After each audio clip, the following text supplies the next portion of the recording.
كاب أجلجلوت تلفزيون يرتاع عزو سلام تناطبل فنونا مكتال تركوب وتغيركم تعذبنا كم يتمسيم ساعة شعات تقولون لهم سنبت عشان شوعتين لكات يستدالو هاجراون زيادات حيزلكم قريبا لهم نمكتالكم غير زعد مساهم تصنح ميكائيل حرقو فلما كان بكنت وتاتو بفيلم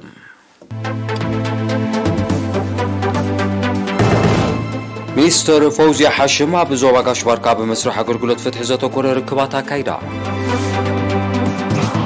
أبزوبا عن سبعن حدث تم حضرت كبابي مس عماماتو من سلطانو من زلال مبريتو هاي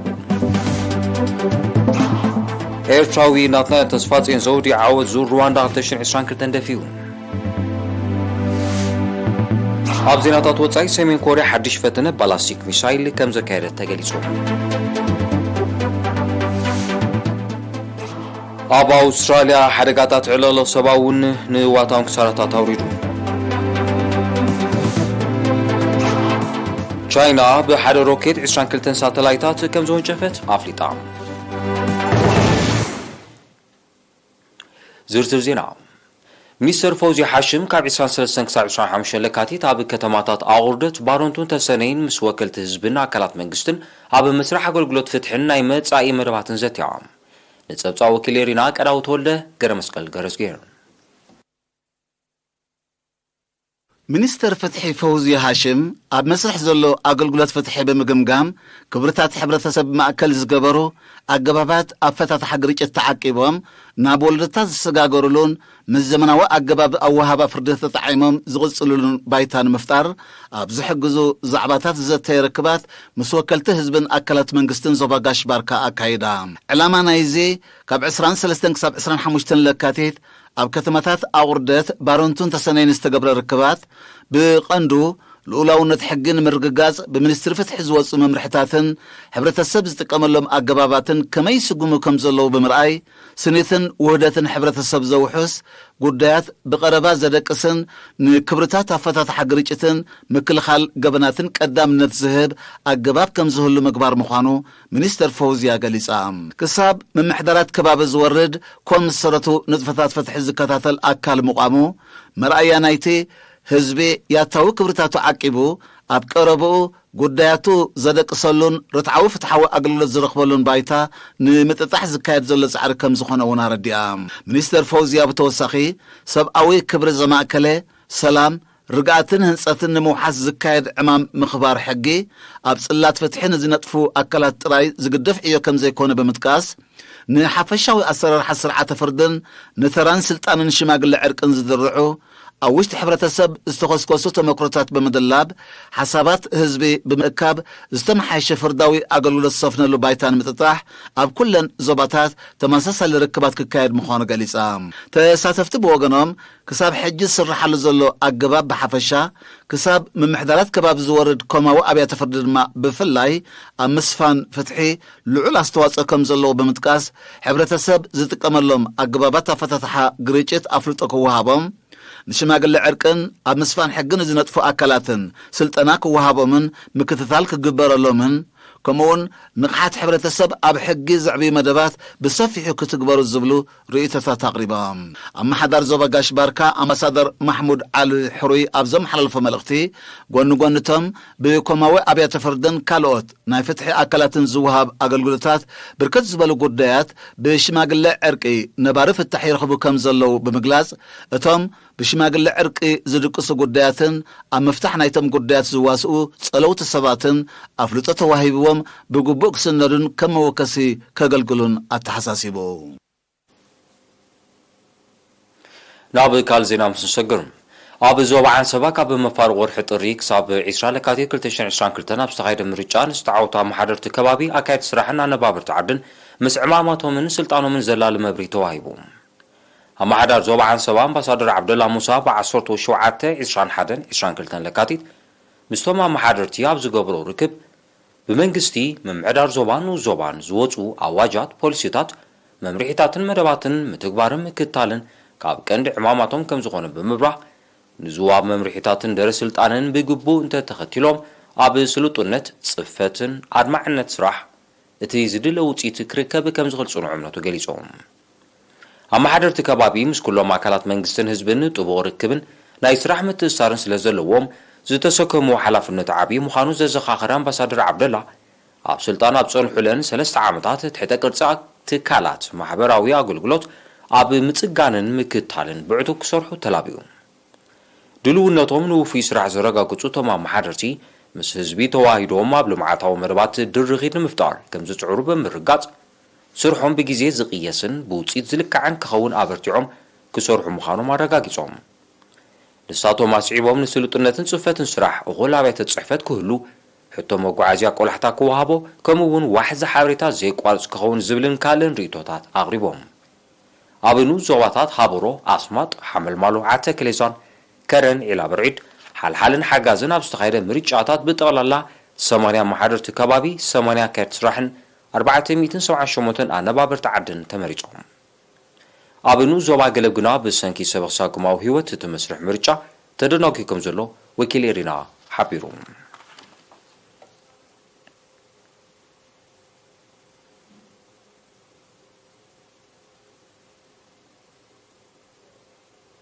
ጥሪት ንኽስስናን ዝህቦ ምህርቲ ክብ ንኽብልን ጥዕናን ክሕሎ ኣገዳሲ እዩ ኣብኑ ዞባ ተሰነይ ዝተዋሃበ ናብ 11 ምምሕዳራት ከባቢ ዝቕፅልን ክታበት ጥሪት ነቲ ዝዓለመ እዩ ወኪል ኤሪና ማንኤል ተስፋይ ብመልክዕ ፀብጻብ ዘዳሎ ትሕዝቶ ኣሎ ኣርሴማ ኣስመሮም ከተቕርቡ እያ ኣብ ዞባ ተሰነይ ንጥሪት ዝወሃብ ፀረ ዝተፈላለየ ሕማማት ክታበት ዕላምኡ ንኽወቅዕ ወነንትን ጓሶትን ብግቡእ ከኽትብዎን መዘኻኸሪ ቀሪቦም ኣብ ኮርፖሬሽን ጥሪትን ዘራእትን ወኪል ሓረስቶት ዞባ ተሰነይ ኣቶ ፍስሓ ኣብርሃም ንኤሪና ኣብ ዝሃቦ ሓበሬታ ጥዕና ጥሪት ብምሕላው ዝህቦ ምህርቲ ንምስሳን ኣብ ዝሓለፈ 2 ዓመት ዕቱብ ፃዕሪ ከም እተኻየደ ካብ ዶብ ሰገር ለበዳዊ ሕማማት ነፃ ክኾና ዝተኻየደ ወፍርታት ክታበት ድማ መርኣያናቱ ከም ዝኾነ ኣብርሂዮም ኣብዚ እዋን እዚ ክታበት ፀረ ፍሮማይ ለበጊዕ ይወሃብ ከም ዘሎ ዝተቐሰ ኣቶ ፍስሓ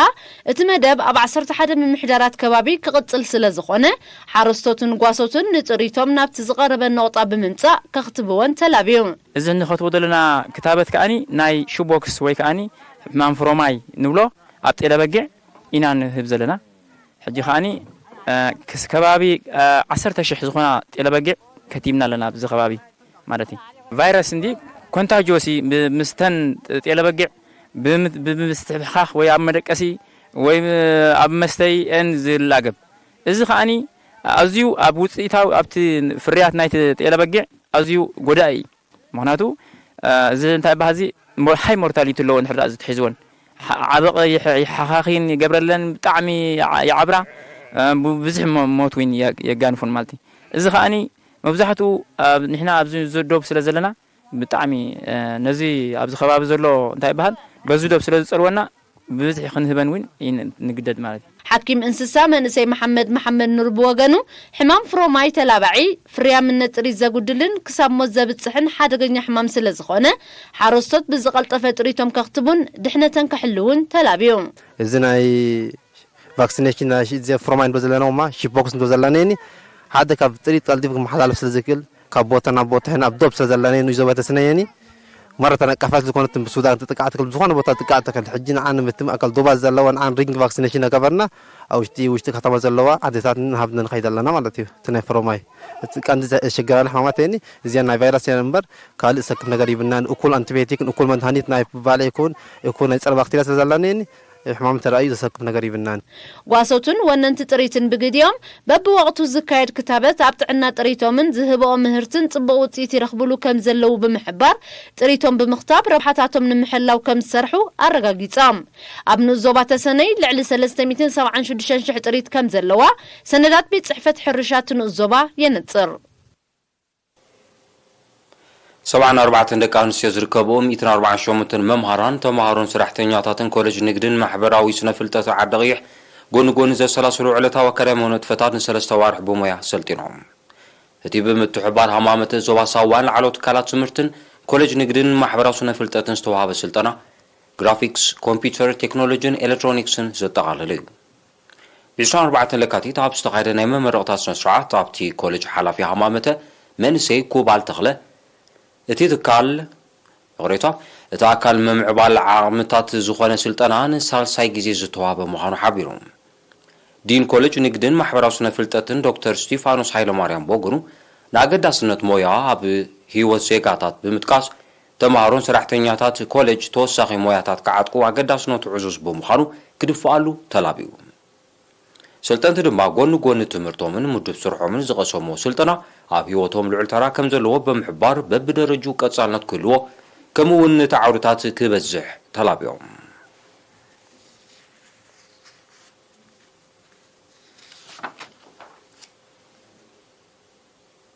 ኣብ ሃገር ኒውዚላንድ ከተማታት ኦክላንድ ዌሊንግተንን ክራይስትቸርችን ዝነብሩ ኤርትራውያን መደባት ክተት ከም መድረኻዊ ግድነት ንምዕዋት ውዳቤታቶም ብምድላል ብኩሉ ዓቕሞም ከም ዝሰርሑ ኣረጋጊጾም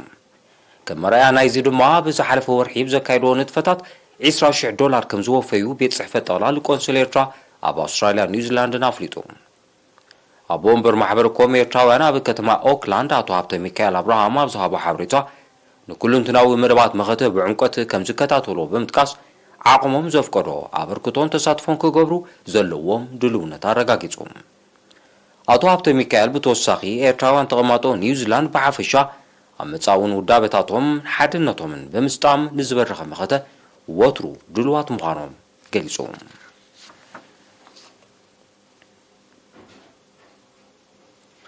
ዜና ስፖርት ተቐዳዳማይ ጣልያዊት ክለብ ድሮን ሆፐር አንድሮኒ ጃካቶሊ ዝኾነ ኤርትራዊ ናትናኤል ተስፋጽዮን ዘውዲ ዓወት ናይ ዙር ሩዋንዳ 2022 ብምድፋዕ ታሪክ ሰሪሑ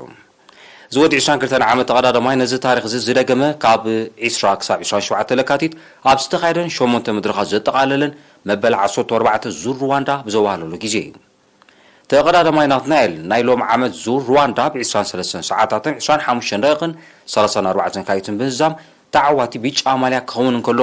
ብዩሲአይ ድማ 125 ነጥቢ ተዋሂቡ ኣሎ ብዘይካዚ ናትናኤል ብሉፅ መንሰይ ተቐዳዳማይ ዙር ሩዋንዳ 2022 ኮይኑሎም ኣብዚ ናይ ሎም ዓመት ውድድር ዙር ሩዋንዳ ምስ ክለባቶም ኮይኖም ዝተወዳደሩ ኤርትራውያን ተቐዳደምቲ ሄኖክ ሙሉእ ብርሃንን መትከል ኢዮብን ኣብ ናይ ግዜ ውድድር 50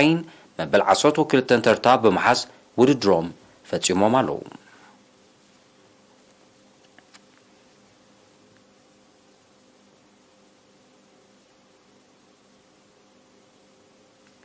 በስተረኸበ ውፅኢት ንመላ ህዝቢ ኤርትራ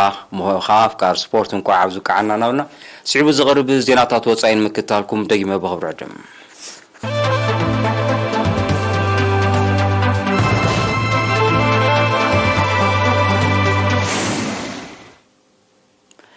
ኤሪ ቲቪ ምርጫኹም ጌርኩም ትከታተሉና ምላኩም ኣዚና ኢና ነመስግን ክቡራት ተዓዘብቲ ዜናታት ናቕፅል ዜና ወፃኢ ሰሜን ኮርያ ሎም 27 ለካቲት ባላስቲክ ሚሳይል ከም ዝፈተነ ደቡብ ኮርያን ጃፓንን ሓቢሮም እቲ ልዕሊ 300 ኪሎ ሜትር ከም ዝውንጨፍ ዝተገልጸ ሚሳይል ኣብ ማያት ጃፓን ከም ዝወደቐ እቲ ሓበሬታ ኣፍሊጡሎ ወታደራዊ ዓቕማ ንምድንፋዕ ፈተነታት ሚሳይል ክትቅጽሎ ምዃና ክትሕብር ዝጸንሐት ሰሜን ኮርያ ብዛዕባ ዝሓድሽ ፈተነ ዝሃበቶ መግለጺ ዛጊድ የለን ሰሜን ኮርያ ነዚ ናይ ሎሚ ደሚርካ ኣብ ዝዓመት ዝጥራይ 8 ፈተነታት ሚሳይል ከም ዘካየደት ጸብጻባት ይጠቕሱ እቲ ሃገር ልዕሊ ፍጥነት ድምፂ ዝውንጨፍ ሚሳይል ብምፍታን ኣብ ልዕሊ ኣሜሪካን ኣብ ኤስያ ዝርከባ መሻርክታን ተወሳኺ ሸቕሎት ከም ዝፈጠረት እውን ይሕበር ኣሜሪካ ነቲ ፈተነታት ምግታእ ብዝብል ምኽንያት ኣብ ልዕሊ ሰሜን ኮርያ ተወሳኺ እገዳ ከም ዝወሰነ ዝፍለጥ ኮይኑ ሰሜን ኮርያ በቲ ስጉምቲ ከም ዘይትዕገት ገሊጻ ኒክለሳዊ ቁልውላው ሰሜን ኮርያ ንምህዳር ኣብ 2018 ዝተበገሰ ዲፕሎማስያዊ ፈተነ ዝጥቀስ ውፅኢት ከየምፀ ከም ትኾልፈ ጸብጻባት ይጠቕሱ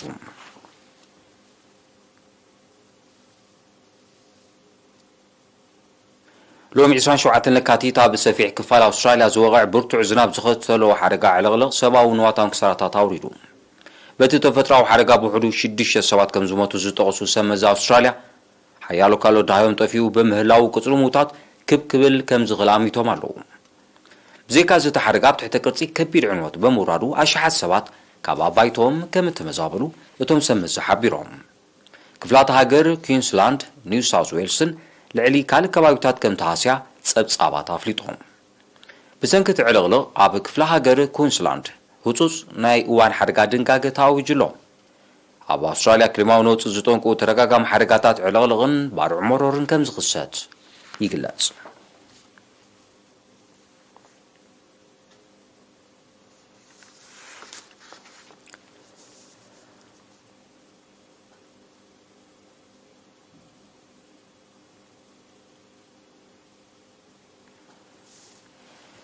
ናይ መወዳእታ ዜና ኣብ ጠፈራዊ መዳይ ወታው ገስጋስ ተመዝግብ ዘላ ቻይና ሎም 27 ለካቲት 22 ሳተላይታት ብሓደ ሮኬት ከም ዝወንጨፈት ኣፍሊጣ ቻይና ብሓደ ሮኬት ክንድዚ ዝቕፅሩ ሳተላይት ክትውንጭፍ ናይ ፈለማ ምዃኖም ጸብጻባት ዘረዱ እተን ሳተላይታት ዳሳሳ ከባቢ ብሓፈሻ ምቁጽጻር ማያዊ ኣከባብን ምክታሕ ሓደጋ ባርዕ መሮሩን ድማ ብፍላይ ዘተኮረ መጽናዕቲ ኣብ ምክያድ ክንጥፋ ምዃነን ተፈሊጡሎም ቻይና ነዚ ናይ ሎሚ ተልእኾ ደሚርካ ብሎንግ ማርች ዝተባሃለ ሮኬት ናይ ዝወንጨፈተን ሳተላይታት ቁጽሪ 409 በፂሑሎም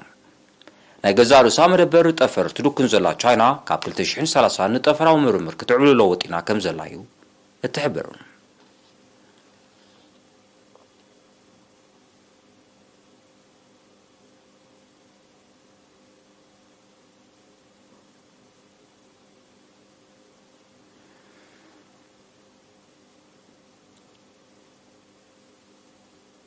ናይሎም ዜናታት ንምዛማርስ ዜና ክደግመልኩም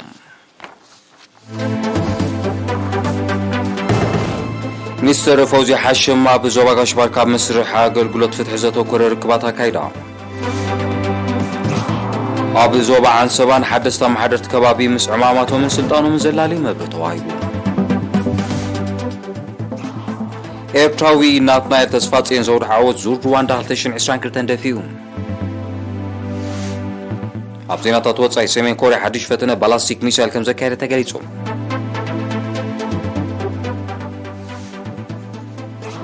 ኣብ ኣውስትራልያ ሓደጋታት ዕለቕልቕ ሰብኣዊ ንዋታውን ክሳራታት ኣውሪዱ